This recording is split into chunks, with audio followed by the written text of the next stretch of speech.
How do you ever notice that even when your life is finally calm, your mind starts looking for something to worry about? You find yourself scrolling through the news, replaying an old argument, or obsessing over a what if scenario. You aren't broken. You are addicted. Most of us don't realize that our thoughts produce chemicals.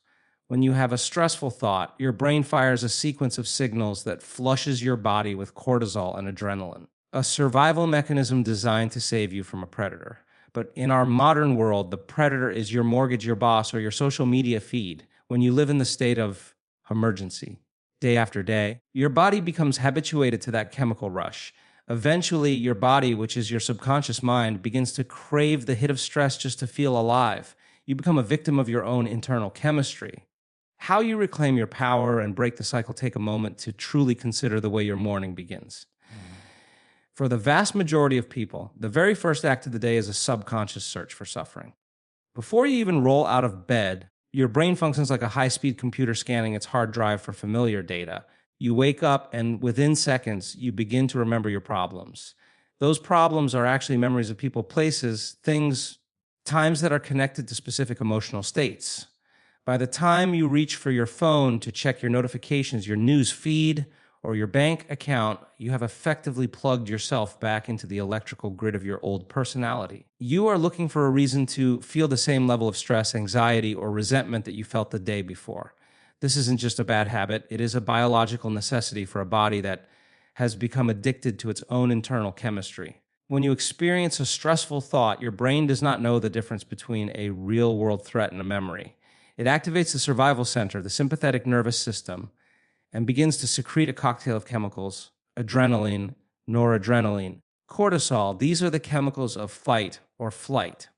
In an ancient setting, these chemicals were meant to be used for a few minutes to outrun a predator.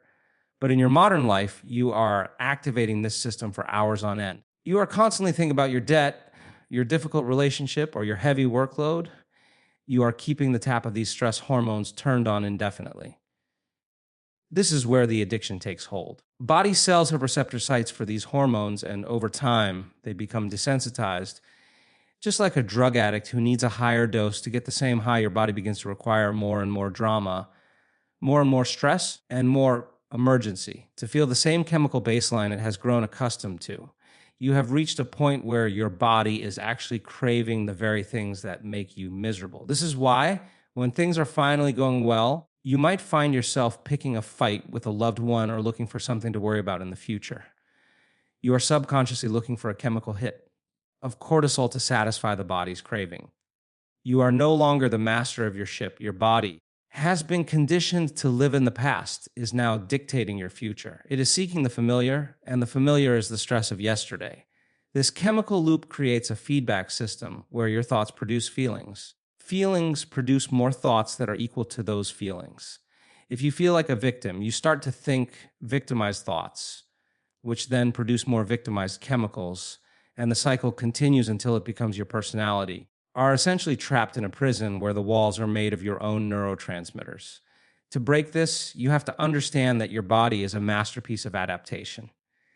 It has adapted to survive in a state of high alert. That adaptation comes at a massive cost. When your body is in survival mode, all its energy is directed toward the perceived external threat. This means there is no energy left for growth, repair, or the immune system. You are literally draining your own life force to maintain a state of emergency that doesn't actually exist in your physical environment. You are reacting to a ghost, a memory of the past, or a fear of the future. The moment you recognize this, you start to pull your power back. You begin to realize that you have been a slave to a chemical process that you initiated. The first step in any transformation is becoming conscious of your unconscious behaviors. You have to watch yourself throughout the day and ask, is this feeling I'm having truly reflective of what is happening right now, or is this just my body demanding its daily dose of stress? Most people spend their entire lives waiting for something outside of them to change so they can feel differently inside. They think that when the debt is gone or the relationship improves, then they will finally feel peace. But that is the old way of thinking. That is the model of cause and effect. If you want to break the addiction, you have to move into the model of causing and effect. You have to learn how to interrupt the chemical loop. The moment you stop yourself from falling into that familiar pattern of worry or anger, you are beginning to starve the addiction. You are denying the body the chemical hit it wants. This is where the real work begins, because the body will protest. Send signals to the brain telling you that something is wrong, that you need to be worried, that you are forgetting something important. It wants you to go back to the familiar state of stress because that is where it feels safe. If that safety is actually killing you. Breaking the loop is an act of will. It requires you to be greater than the conditioned impulses of the body. You are shifting from being a victim of your biology to being the architect of your own internal chemistry. You are teaching your body that it is no longer the mind and that you are the one in control. This recognition of the chemical loop is the fundamental pivot point upon which your entire transformation turns. When we look at the relationship between the brain and the physical form, we must confront a startling reality for most people. The body has become the mind. This happens through a process of continuous, repetitive conditioning where you think a certain way and feel a certain way so many times that the body eventually learns the pattern better than the conscious brain does. Think about the simple act of driving a car or typing on a keyboard. Initially, you had to focus every bit of your conscious attention on the task. You had to think about where your hands were, how much pressure to apply, and how to coordinate your movements. But through repetition, actions move from the conscious mind into the subconscious memory system of the body. Now, you can drive miles while thinking about your dinner plans, and your body performs the complex task perfectly. In that moment, your body is doing the thinking.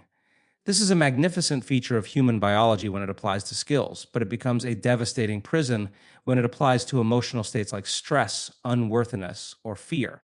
If you have spent 20 or 30 years waking up and immediately practicing a state of anxiety or frustration, you have memorized that internal chemical state. You have rehearsed the feeling of being overwhelmed so many times that the body now knows how to be stressed automatically. It doesn't need your conscious permission anymore. At this point, you can say with your conscious mind that you want to be happy, you want healthy, or that you want to be free.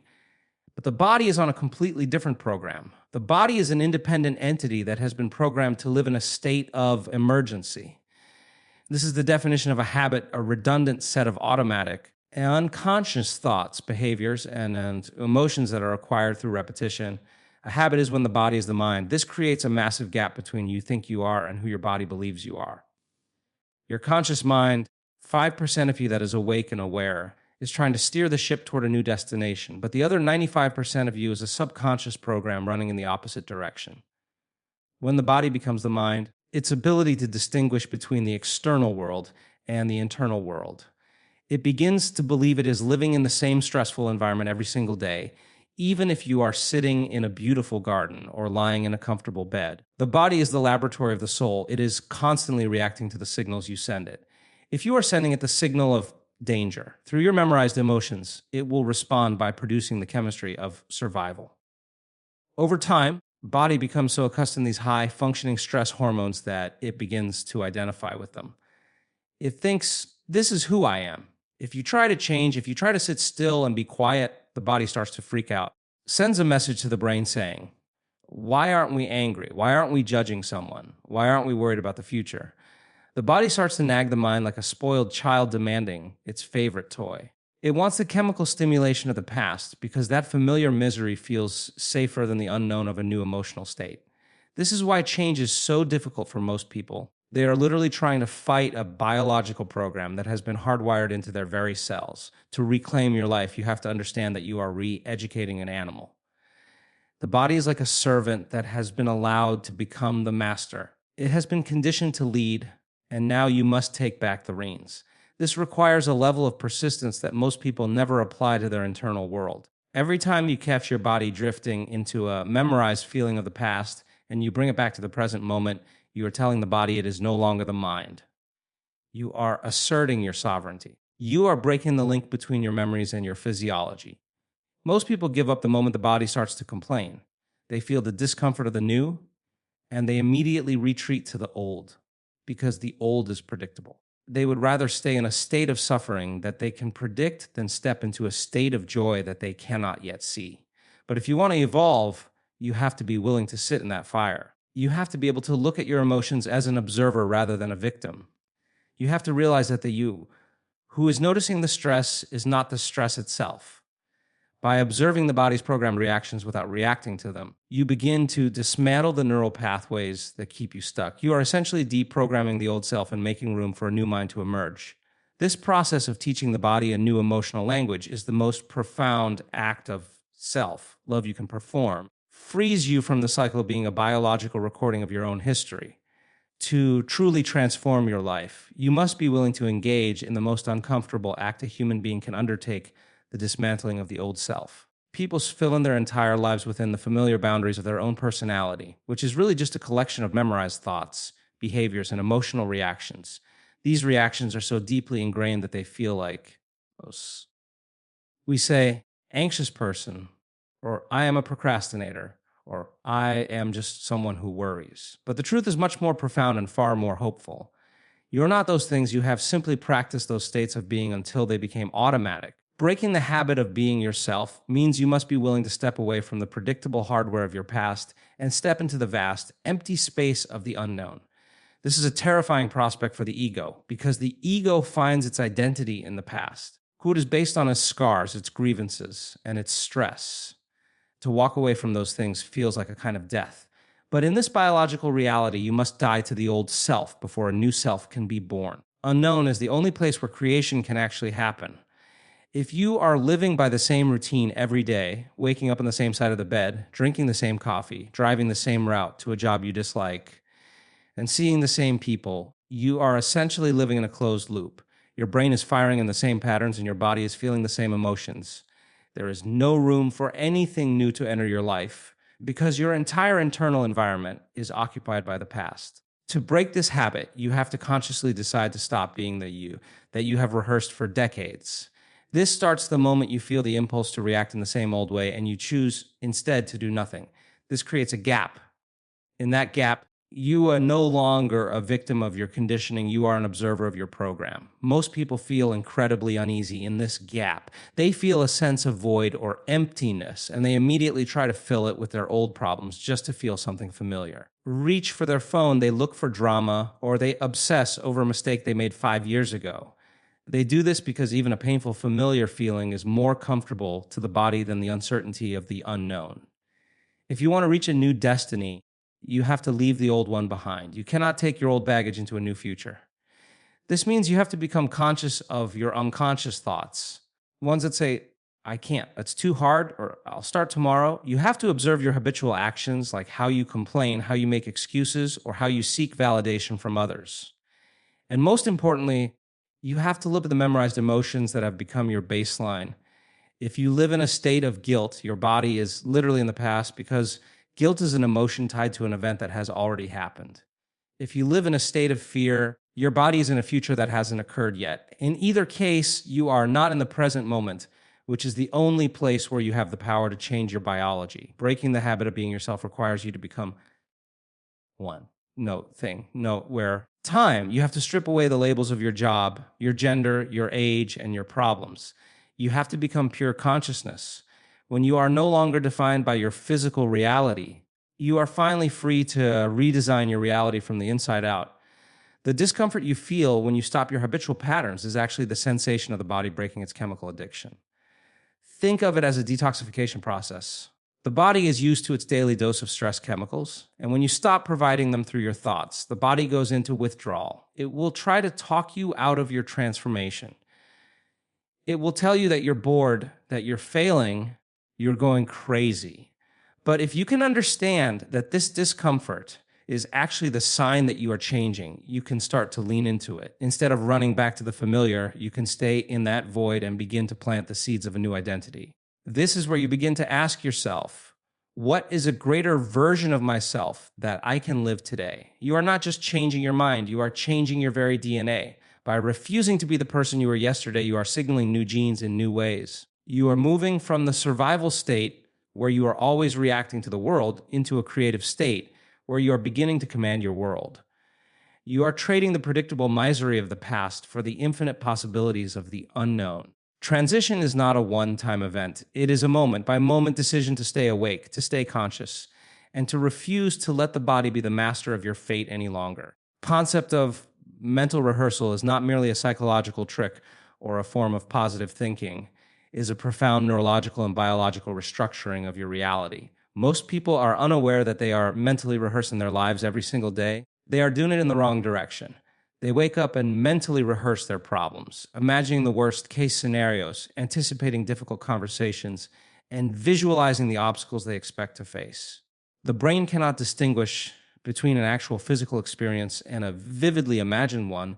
It begins to fire and wire the neural circuits associated with those negative events as if they are already happening. You are effectively installing hardware of a stressful future into your brain before the day has even begun. To break the addiction to stress, you must flip this process on its head. You must begin to use your imagination to install the hardware of a new self. Mentally rehearse who you are going to be, how you are going to act, and how you are going to feel until the brain literally looks as though the experience has already occurred. When you sit down and close your eyes to visualize a new way of being, you are engaging the frontal lobe, the CEO of the brain. The frontal lobe has the ability to look at the entire landscape of the mind and decide which thoughts it wants to amplify and which it wants to silence. When you focus with such intensity on a new vision of yourself, perhaps a version of you that is calm, resilient, and empowered, the frontal lobe begins to lower the volume on the rest of the brain. It silences the sensory input from the body and the environment. Moment of deep focus, your thoughts become your reality. As you imagine yourself navigating a stressful situation with grace, your brain begins to forge new synaptic connections. If you repeat this rehearsal enough times, connections become a permanent part of your neural architecture. You are quite literally changing the physical structure of your brain to match a future that has not yet manifested in the physical world. You are becoming the person you want to be in your mind. Brain reacts by making that state of being your new default. However, mental rehearsal is incomplete without the inclusion of the body's emotional signature. If you only think about the new future, but continue to feel the old emotions of the past, you are a house divided against itself. The brain provides the vision, but the heart and body provide the fuel. To truly rewire your system, you must marry a clear intention with an elevated emotion. You have to teach your body emotionally what that future is going to feel like before it happens. You cannot wait for the success to feel powerful. You cannot wait for the healing to feel whole. You must feel the gratitude, the joy, peace in the present moment as you rehearse your new self. Gratitude is the ultimate state of receivership. When you feel grateful, you are telling your body that the event you are imagining has already happened. Signals the body to move out of the stress response and into a state of growth and repair. You are essentially tricking the body into believing it is already living in a new reality, and the body begins to change its chemistry to match that belief. As you commit to this practice, you are essentially training your nervous system to handle a higher frequency of energy. Stress is a low frequency state characterized by contraction and separation, and gratitude are high frequency states characterized by expansion and connection. When you rehearse these elevated states, you are breaking the addiction to the low frequency chemicals of survival. The body will initially resist this. Try to pull you back in the familiar hit of cortisol because it feels right to the addicted cells. But as you persist in your mental rehearsal, as you continue to bring your body back to the feeling of your future, neural pathways begin to prune away through disuse. You are starving the old self and feeding the new self. Eventually, the hardware you have installed through rehearsal becomes a software program that runs automatically. You find yourself reacting to the world from a place of calm and power without having to try. You are no longer trying to be different. You have become a different person. This is the power of mental rehearsal. Allows you to cross the bridge from the old self to the new self by creating a map in the brain and a magnetic pull in the heart that leads you directly into the life you have envisioned. Greatest challenges in breaking the addiction to stress is overcoming the human tendency to wait for a reason to feel a certain way. Our traditional model of reality is based on cause and effect, dictates that we need something outside of us to change so that we can feel better inside of us. We have been conditioned to believe that we need success to feel empowered, a new relationship to feel loved, or a physical healing to feel whole. Creates a state of perpetual lack where we are always waiting for the future to arrive so we can finally experience a specific emotion. But if you are waiting for something to happen to take away your stress, you are still a victim of your environment. Break the cycle of stress addiction. You must learn to close the gap between your feelings and your memories, which means you must learn how to feel the emotion of your future before the actual experience occurs. You have to signal the body and the genes ahead of the environment. When you live in a state of stress, your body is essentially reliving a memory of the past. Every time you feel that familiar ping of anxiety or resentment, are reaffirming a past event that caused that original chemical reaction. Your body, being the subconscious mind, believes it is still in that past moment because it is feeling the same emotion. Therefore, your body is literally living in the past. To do the new future, you have to do the opposite. You have to bring the feelings of the future into the present moment. This is a radical shift in how we understand human potential. It requires you to consciously generate elevated emotions like gratitude, joy, inspiration while your eyes are closed and your external world remains unchanged. By doing this, you are providing your body with a new chemical experience. If you can sustain that emotional state, your body begins to believe it is in a new environment. Since the body doesn't know the difference between an emotion created by an external event and one created by your own internal focus, it begins to alter its own genetic expression and chemistry to match the new feeling. The process is what I call signaling the gene ahead of the environment. Most people are at the mercy of their surroundings. They react to the traffic, the weather, and their coworkers, and those reactions determine their internal state. You have the capacity to be greater than your environment. When you cultivate a state of gratitude in your heart, while you are still facing challenges in your life, you are performing a profound act of biological rebellion. Gratitude is the state of having already received. When you feel thankful, your body is convinced that the good thing has already happened. This shuts down the survival centers of the brain and moves you into the creative center. You are no longer scanning the horizon for threats. You are broadcasting a new signature into the field of possibility. By feeling the wealth before the money arrives or the health before the symptoms vanish, you are no longer living in lack. You are living in a state of fulfillment, and that fulfillment is what begins to draw the experience to you. You become a magnet for a new reality because your internal state is finally aligned with the future you desire, rather than the past you are trying to escape. Closing the gap between feeling and memory also means you must stop using your past as an excuse for your current emotional state. Many people use their trauma or their history as a way to validate their addiction to stress. They say, I am this way because of what happened to me. While what happened to you may have been real and painful, continuing to feel the emotion of that event decades later only ensures that you will keep creating more of the same. You are essentially using your memory to keep your body addicted to the past. To break free, you must be willing to give up the story of your suffering in exchange for the glory of your potential. This requires an incredible amount of awareness. You have to catch yourself the moment you start to drift into those old, heavy emotions and consciously pivot toward an elevated state. It is not enough to just think about your future. You must feel it until your body is moved by it. When your heart opens and you feel a sense of expansion, you are literally changing your frequency. You are moving out of the dense, slow, moving energy of stress and into the light, fast, moving energy of creation. This is how you bridge the divide. You don't wait for the world to change to feel great. You feel great until the world has no choice but to change to match who you have become. This is the ultimate mastery over the self, where your internal world becomes more real and more powerful than the external world. When you decide to sit down and begin the work of transforming your internal state, you are entering into a direct confrontation with the animal nature of the human body. For years or perhaps decades, you have allowed the body to the master. You have conditioned it with a specific schedule, a specific set of emotional reactions, and a specific chemical diet of stress hormones. The moment attempt to break this routine by sitting still and closing your eyes, the body, the animal, will begin to rebel. It is used to its daily dose of adrenaline and cortisol, and it wants to return to the familiar ground of the past. As you sit there in the silence, your body will start sending signals to your brain to get you to move, to get you to react, and to get you to return to the addiction. It will tell you that your back hurts, that your legs are restless, that you have a million things to do, or that you are wasting your time. This is not just a wandering mind, this is a biological revolt. It is the body attempting to regain control of the mind. Taming this animal requires a profound level of patience and a relentless persistence. Every time you notice that your body is trying to pull you out of the present moment and back into the past or forward into a worried future, gently but firmly bring it back. Think of it like training a dog. If the dog wanders off, you don't beat it or give up on it, you simply guide it back to its place.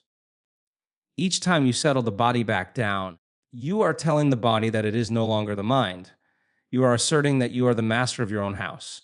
This process is a labor of love, but it is also an act of supreme will. People fail in their transformation because they believe the lies the body tells them.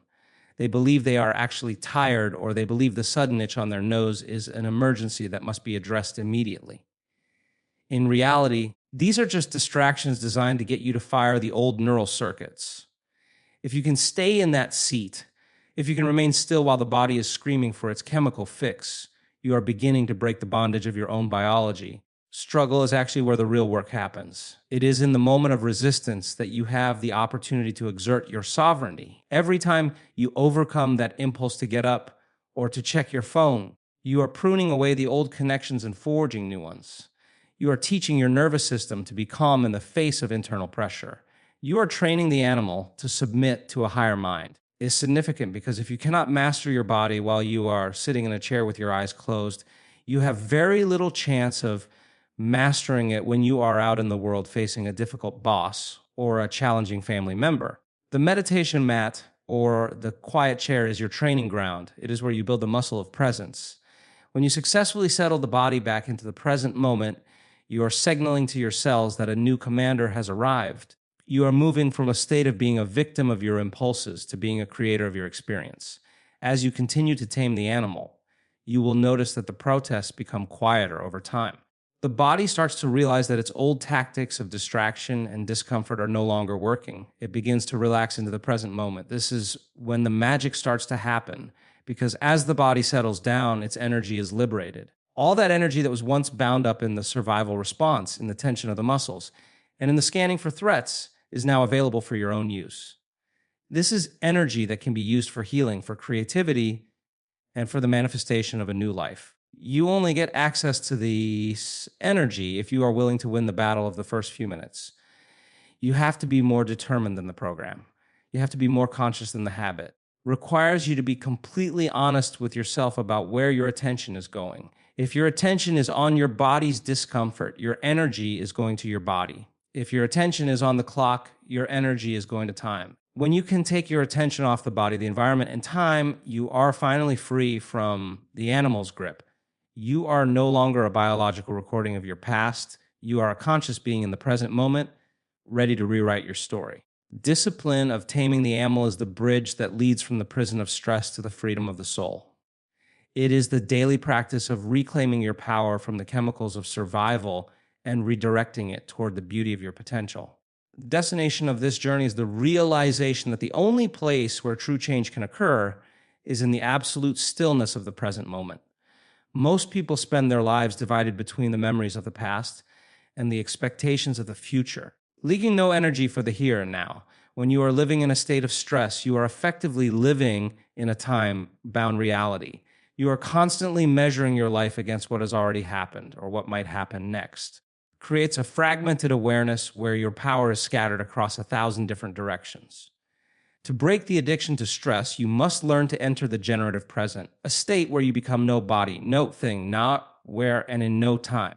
It is the eye of the hurricane, the place where all the external noise of your personality, your problems, and your schedule fades away, leaving only the pure consciousness of being.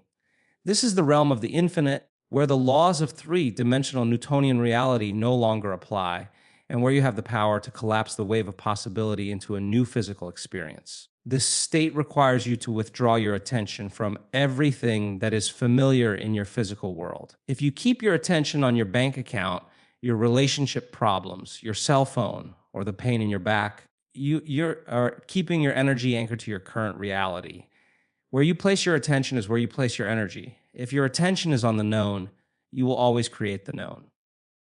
But if you can begin to take your attention off your body, off the people in your life, off the places you have to go, and even off the concept of time itself, you begin to enter the void. In this void, you are no longer defined by your past or your identity. You are pure awareness. This is the moment of total presence. State, you are no longer a victim of your biology because you have moved beyond the biological program. You are no longer a slave to the stress hormones that have been dictating your moods because you are no longer feeding them with your thoughts. You are in a state of pure potential, and it is from this place that you can begin to broadcast a new signature into the unified field of information. The generative present is not a passive state of relaxation. It is a highly active state of creation. When you are truly in the moment, you are no longer trying to fix your life from the level of the problem. You are creating a new life from the level of the energy that precedes the problem. In this space, the heart begins to beat in a more coherent, rhythmic fashion, and the brain begins to fire in a more synchronized, orderly way. This coherence is the opposite of the incoherence created by stress. Stress causes the brain to fire like a series of lightning bolts in different directions, making you feel scattered and anxious. But the presence of the moment brings everything into alignment. You move in alpha and theta brainwave states, where the doorway to the subconscious mind opens wide. This is where you can finally bypass the analytical mind, the part of you that tells you why you can't change, and speak directly to the operating system of your biology. You are no longer just thinking about a new life. You are experiencing the frequency of that life in the eternal now. To master this state, be willing to stay in the unknown longer than your body wants to. The body will try to pull you back into the known because the unknown is unpredictable. And to the animal brain, unpredictable equals dangerous. The unknown is actually the only place where anything new can happen. If you stay in the known, you get more of the same. If you stay in the unknown and maintain your presence, you start to draw a new future to you. You are essentially telling the universe that you are ready for a new experience that is greater than your history. This is the power of the generative present. It allows you to stop being a recording of the past and start being a map of the future. You are no longer waiting for a physical change to occur before you feel the joy of your new life. You are feeling the joy so deeply in the present moment that the physical change becomes the natural byproduct of your internal state. This is how you bridge the gap between where you are and where you want to be. You become the frequency of your future in the present moment. When you can sustain this state of being, you are no longer addicted to stress. You are addicted to the infinite possibility of your own evolution. You are the master of your destiny, the captain of your soul, and the creator of a reality that is no longer bound by the limitations of your old self. You are finally, truly free, are the architect of your own biology.